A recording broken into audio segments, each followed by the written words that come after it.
Well, Happy New Year. Welcome to 2023. Who knew, right? I mean, remember back in high school when they told us that by the time we got to the year 2000, we would have flying cars? Liars, every damn one of them. Hi, it's Bill. This is Creative License, and thank you so much for joining me for yet another year of this little dog and pony show that I call my 5-minute podcast. Thank you, too, if you've ever been nice to my sponsors like Electro Voice, Promo Only, DJ Event Planner, and Disc Jockey News, and of course my workshop, The Entertainment Experience. Well, it's one whole day into the new year. One whole day into the new year. And how is it going? How is 2023 taking you, huh? Has it been a good year so far? Have you sat down and tried to figure out what you want the new year to be like? Are you the kind of person that comes up with resolutions? We want this year to be different than the last. Is that something you do? It's okay if you don't. But if you do, I would understand. I mean, it's a good time when things start new to think about goals, to think about what you want for the next year, for the next 5 years, for the next 10 years. And goals are really, really powerful things. And if you can set goals and set goals in a way that you can be powerful with them, then I suggest that you do that, okay? What do I mean by that? Goals usually are great, but goals also need an action plan. A very wise man once told me a goal without a plan is just a wish. So, are you wishing that next year will be better? Are you wishing that this will happen or that will happen? That you'll make more money, that you'll have a bigger company, that you'll find the person that you fall in love with? I don't know what your goals are, but I'll tell you, without a plan, your goals are really just this wish that we hope that will happen. We're letting fate to be in charge of our goals. So this is what I would suggest.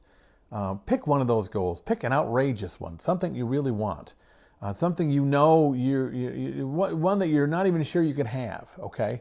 And then write it down. And then underneath it, write down a plan for the things you should do to be able to make sure you can have it.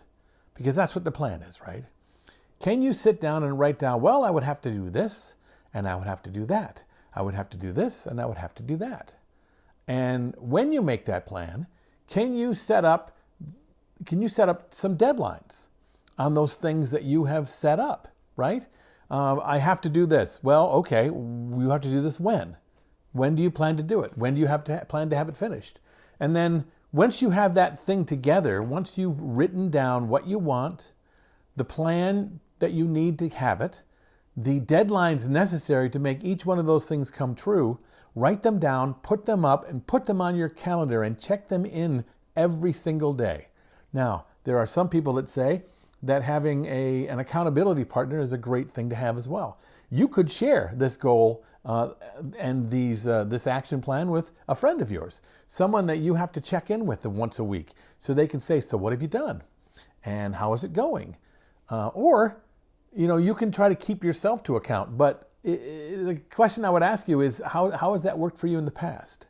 Accountability partners are difficult things sometimes because you might pick somebody to keep you to account and then end up taking it personally that they're on your butt all the time. A good accountability partner is not somebody who stays on your butt about making sure you do a thing. The accountability partner is a set of ears, a mind, somebody who cares about you, that you can speak language to about how well you're doing and what you're doing. Because if you don't check in on a regular basis, then the plan kind of goes south. I know this, and you know this as well. When was the last time you said, I'm going to lose some weight, and then you took 2 weeks on a diet, and then you just kind of let it go? And did anybody come to you and say, hey, how's the diet going? Did you check in with somebody once a week? But if you ever tried to lose weight where you had to write down the food that you had every single solitary day, and then tell somebody about it at the end of every week, and then do all the math and check on it and see how it's going, thinking about what you ate and how much you could take out of your diet so you lose weight the next week? That's a powerful plan. You want a goal to happen? Create a powerful plan and put some deadlines to it. Now, there's more to this, and I've coached people and been accountability for people on a regular basis, and heck, I need to have accountability for me. So I'm not somebody telling you that you're doing it wrong or that I've got it figured out. I do know this, though. A goal without a plan is just a wish. What do you think? Write down your comments below. Reach out to me, and thanks again for checking in on my little podcast, The Creative License. I'll see you next week. Bye.